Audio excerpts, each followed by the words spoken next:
नमस्कार, welcome to study IQ. मैं हूं प्रशांत धवन। नाउ थंबनेल पर आप लोग बिल्कुल ठीक पढ़ रहे हैं। इजराइल ने सडनली बैन कर दिया है यूनाइटेड नेशंस के चीफ को और लिटरली ये कह दिया है, कहीं पर ये आदमी दिख गया ना, अगर कहीं ये इजराइल में गलती से आ जाता है या फिर फिलिस्तीन घूमते घूमते गलती से इजराइल की बॉर्डर के पास आ गया, उसी वक्त इसको जेल में डाल देंगे। क्योंकि ये डिक्लेयर हो चुका है, ये आदमी एंटोनियो गुतेरेस की हम बात कर रहे हैं, the secretary general of United Nations के हेड। दुनिया भर में लोग इनको जानते हैं और इजराइल पहला देश बना है जिसने यूनाइटेड नेशंस के चीफ को ही डिक्लेयर कर दिया है पर्सोना नॉन ग्राटा, कि हमारे देश में तुम्हारी एंट्री बैंड है, आओगे तो जेल में फेंक देंगे ना। मैं आपको साफ साफ ये बता दूं, दुनिया में मुझे लगता नहीं है, इतिहास में आप अगर देखोगे, एक इतना छोटा देश जो साइज इजराइल का है compare to the rest of the world, 1 crore से भी कम की आबादी, मगर कितनी डोमिनेंस है इस देश की। आप मुझे बता दीजिए, दुनिया में कौन सा और देश है जो ओपनली यूनाइटेड नेशंस के चीफ को कहे कि तुम्हें जेल में डाल देंगे, हमारे देश में मत आ जाना। उसके अलावा यूनाइटेड नेशन सिक्योरिटी काउंसिल का आज के समय जो मजाक बन के रह गया है, उसके पीछे भी इजराइल का बड़ा रोल है। इजराइल ने यूनाइटेड नेशन सिक्योरिटी काउंसिल के जो रेजोल्यूशन है ये तोड़ दिए। यूनाइटेड नेशंस जनरल असेंबली में कोई वोटिंग होती है, लोग बहुत देखते हैं, ओ वोटिंग हो रही है, इजराइल की हार हो गई, 150 वोट्स इजराइल के अगेंस्ट। इनको कुछ फर्क नहीं पड़ता, दे डोंट केयर। इनके पीएम जाते हैं यूएन में, दिखाते हैं कि ये देश दुनिया पे एक कर्स है, ये देश दुनिया पे ब्लेसिंग है। और फिर जब ईरान मिसाइल अटैक करता है इजराइल पर और इजराइल को यूनाइटेड नेशन सेक्रेटरी जनरल की स्टेटमेंट अच्छी नहीं लगती, इजराइल ओपनली कहता है कि इस आदमी को तो हम बैन कर देंगे अपने देश में। ना यहाँ पे आप पूछोगे, एंटोनियो गुतेरेस कितने फ्रेंडली से, ये बुजुर्ग से आदमी लग रहे हैं, इन पर इजराइल इतना गुस्सा क्यों कर रहा है? समझाता हूं आपको। नाउ कल रात को आपको पता होगा कि ईरान ने मिसाइल से अटैक किया था इजराइल पर, 200 के आसपास मिसाइल्स बरसा दिए। नाउ इंटरेस्टिंगली इजराइल का एक भी नागरिक नहीं मारा गया, मगर इजराइल गुस्सा है। इजराइल को गुस्सा इस बात को लेकर है कि ईरान ने इतने सारे मिसाइल्स बिना इजराइल के बारे में कुछ सोचे कि यहाँ के सिटीजन्स का क्या होगा, सीधा ये मिसाइल्स ऑल ओवर इजराइल बरसा दिए। उसके रिस्पॉन्स में एंटोनियो गुतेरेस ने कमेंट क्या करी, इन्होंने ये कहा, मैं निंदा करता हूं, मैं कंडेम करता हूं of the broadening of middle east conflict with escalation after escalation.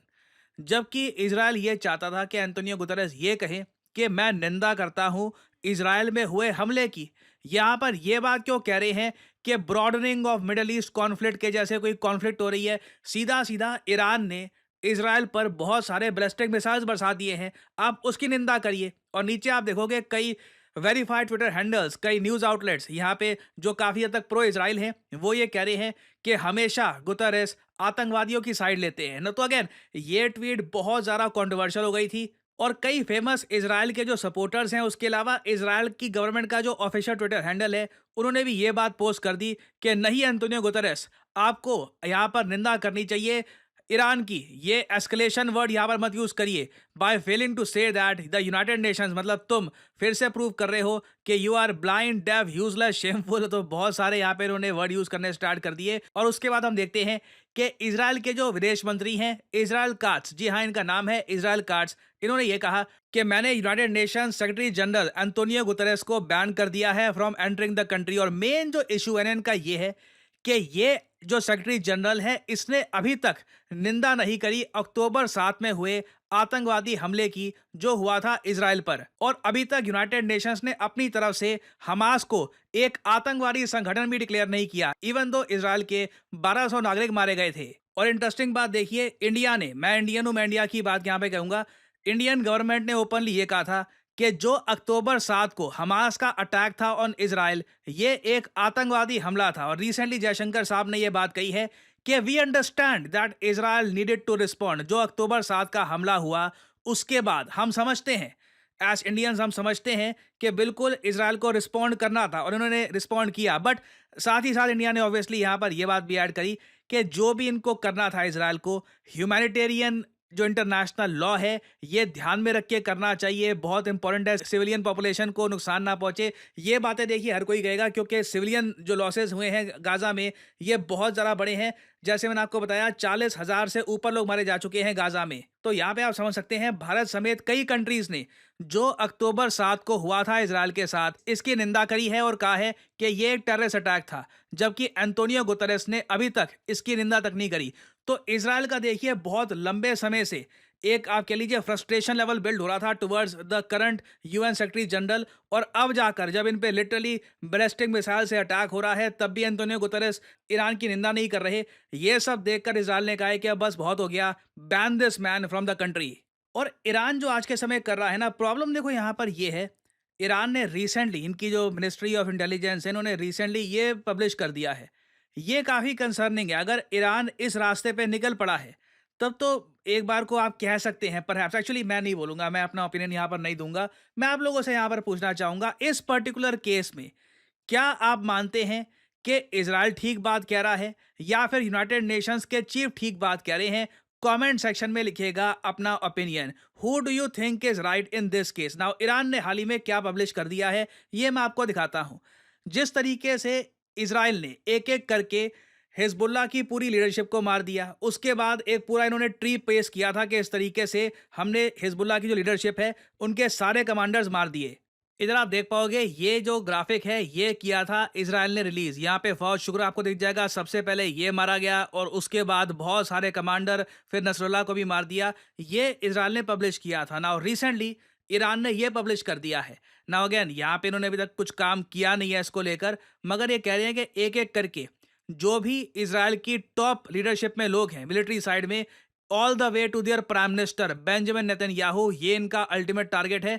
बाकी इजराइल का रक्षा मंत्री, जो इनके चीफ ऑफ जनरल स्टाफ हैं, commander of Israeli air force, navy, ground forces, military intelligence, सबको ये कह रहे हैं एक एक करके मारेंगे, ग्राउंड से स्टार्ट करेंगे and they will go all the way up. अब ऐसी भाषा देखिए ईरान की तरफ से अगर आ रही है, क्या यूएन को क्रिटिसिज्म करना चाहिए, नहीं करना चाहिए? It really it depends on how you see it. कई लोग होंगे वो कहेंगे कि नहीं, यूएन के चीफ ने बिल्कुल ठीक कहा है।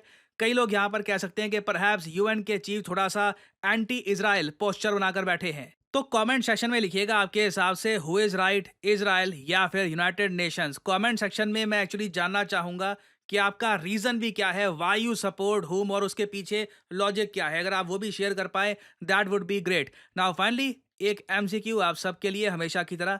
देखिए भारत में एक राज्य है जिसने पहली बार, इतिहास में पहली बार, गाय को, देसी गाय को डिक्लेयर कर दिया है राज्य माता। आपको बताना है किस स्टेट ने ये किया है। ये है यहाँ पे आपकी ऑप्शंस: गुजरात, उत्तर प्रदेश, महाराष्ट्र या फिर सिक्किम। कमेंट सेक्शन में करिए उत्तर। जो लोग देंगे सही आंसर उनकी कमेंट को मैं हार्ट दे दूंगा ताकि बाकी लोग समझ पाएं कि सही उत्तर क्या है। और फाइनली आप लोगों के लिए एक बहुत ही इंपॉर्टेंट मैसेज, इस वीडियो की कमेंट सेक्शन में जाइए, यहाँ पे आप देख सकते हैं ये link, UPSC UPPSC combo package. यहाँ पर देखिए स्टडी IQ आपके लिए एक यूनिक कॉम्बो पैकेज लेके आया है जहाँ पर आप यूपीएससी और स्टेट पीसीएस एग्जाम्स दोनों के कोर्सेज कर सकते हैं purchase at a very special price. तो सिंपली यहाँ पे आपको बाय नाउ पर क्लिक करना है और याद रखिएगा स्टडी IQ के कोर्सेज में मेन सबसे इंपॉर्टेंट आपको फैक्टर मिलता है एक 1-to-1 मेंटरशिप का। इसका मतलब क्या है? आप कभी भी डिमोटिवेटेड फील कर रहे हैं, आपको किसी से बात करनी है कि मैं अपनी स्टडीज़ को कैसे प्लान करूं, क्या मैं चेंजेस कर सकता हूं, आपको काउंसलिंग चाहिए, आपको एक प्रॉपर गाइडेंस चाहिए, हमेशा हमारा मेंटर आपके लिए रेडी रहेगा। और ये ऐसा नहीं है कि कभी हफ्ते में 1-2 बार बात हो गई। He will be there with you throughout your UPSC और यूपीपीसीएस जर्नी। और यहाँ पे ऑब्वियसली आपको लाइव क्लासेस मिलती भी हैं, जो प्री रिकॉर्डेड सेशंस हैं वो भी साथ में आपके लिए अवेलेबल होंगे। प्रीलिम्स की टेस्ट सीरीज मिलती है। A preparation kit will be delivered straight to your address, जहाँ पे स्टडी IQ ब्रांडेड मर्चेंडाइज आपको मिलता है, स्टडी IQ ब्रांडेड मैप्स जो आप दीवारों पे लगा सकते हैं। So all this will be available, but जो प्राइस यहाँ पर लिखा है ऑब्वियसली नेवर एवर पे दिस प्राइस। सिंपली यहाँ पर कोड यूज करिए PD10 and the prices will start following. एक बहुत ज़्यादा स्पेशल डिस्काउंट पे आप ये कॉम्बो कोर्स कर सकते हैं purchase. So use the code PD10 and save money. So इसी नोट के साथ ये है वीडियो का अंत। Thank you for listening and I always say may the gods watch over you.